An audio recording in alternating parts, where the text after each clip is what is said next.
सभी को जय जय श्री राधे गोविंद राधा माधव गोपाल। मैं जानकी त्रिपाठी एस्ट्रो। आज हम बातचीत करेंगे कि दशहरा क्यों मनाया जाता है। कई कई प्रकार की भ्रांतियाँ भी फैली हैं। कहते हैं कि जिस व्यक्ति को जहाँ से थोड़ा बहुत पढ़ लिया वहीं से उसको पता लग गया तो वही बात वो कहता है। एक उदाहरण मैं देता हूँ कि कोई किसी गांव में संत आए तो उसमें वेद का एक पन्ना छुपा हुआ था। तो उसमें लिखा है था कि वेद पढ़ना पाप है। जब किसी विद्वान संत के पास गए और कहा कि इसमें तो लिखा है वेद पढ़ना पाप है, तो संत ने हल्का सा पर्चा पेपर जो है हटाया, कहा असोच अवस्था में वेद पढ़ना पाप है। लेकिन उस मूर्ख आदमी ने पूरे गांव में फैला दिया वेद पढ़ना पाप है, वेद पढ़ना पाप है। लेकिन किसी विद्वान के पास आप जाएंगे तो उसकी आपको सटीक जानकारी मिलेगी। जैसा कि उन्होंने हल्का सा पन्ना निकाला तो उसमें क्या लिखा, असोच अवस्था में वेद पढ़ना पाप है। मतलब आप शुद्ध अवस्था में रहे तो वेद आप पढ़ें। खैर छोड़िए, ये उदाहरण है। और आज बात करेंगे दशहरा क्यों मनाया जाता है। श्री राम रघुनंदन राम राम, श्री राम भरताग्रज राम राम। हमारे राम जी बड़े अद्भुत सुंदर दिव्य लौकिक और मर्यादा पुरुषोत्तम है। अरे किसी को बनना ही है। लोग कहते हैं कि भगवान ने 16,108 रानी की, तो तुम राम जी का भी तो देख लो, 14 वर्ष वनवास चले गए। पिताजी का कहना मान के तुम गए, तुम तो अपना घर नहीं छोड़ रहे, बाप की संपत्ति के लठुर से हैं। तो ये वाकई में ये फैक्ट की बातें हैं और ये कलयुग में हो रही है। लोग बात बात में भगवान का उदाहरण दे देते, अरे राम जी ने तो चाची ताड़का को मार दिया, सुबाहु को, रावण को, किस किस को नहीं मारा। राम जी मर्यादा पुरुषोत्तम है। इस कलयुग में राम जी के गुणों में आप चलेंगे तो आप जीवन में बहुत आगे बढ़ेंगे।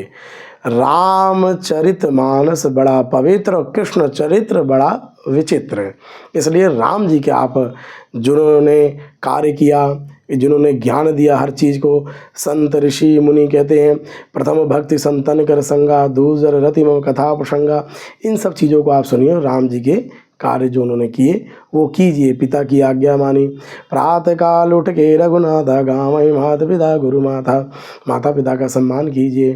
कहते त्रेता युग में जब राम जी वनवास इत्यादि काट रहे थे और फिर दशानन रावण बहुत विद्वान था, लेकिन वो जानता था किसी संत महापुरुष का तो मैंने बहुत अपमान किया है, लेकिन यदि मैं परमात्मा मेरे जीवन काल में आ जाए तो मेरे वो कहते 1 लाख पुत्र 1.25 लाख नाती, जिसके घर में दिया न बाती।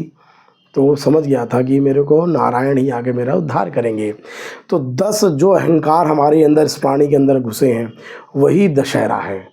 इन 10 अहंकारों को आप खत्म कीजिए। काम, क्रोध, लोभ, लालच, राग, द्वेष, समता, विनिवेश, ये जो दूसरों के प्रति छोटी छोटी बातों में जलन, राग, द्वेष, ये सब भरा हुआ है। इन 10 जो अंदर कमियां हैं उनको निकालो।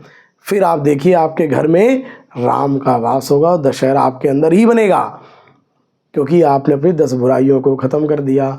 और ये सब अहंकार का प्रतीक थे, जो 10 रावण के सर थे, इन्हीं को राम जी ने समाप्त किया।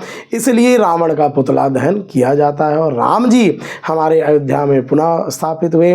और इस प्रकार से उसके बाद फिर देव दीपावली भी मनाई जाती है, लक्ष्मी का पूजन होता है। कहने का अभिप्राय ये है कि राम जी ने हमें ये संदेश दिया कि अपने काम, क्रोध, लोभ, लालच, ये जो 10 खतरनाक बीमारियां मन में घुसी है ना, इनको आप दूर कीजिए।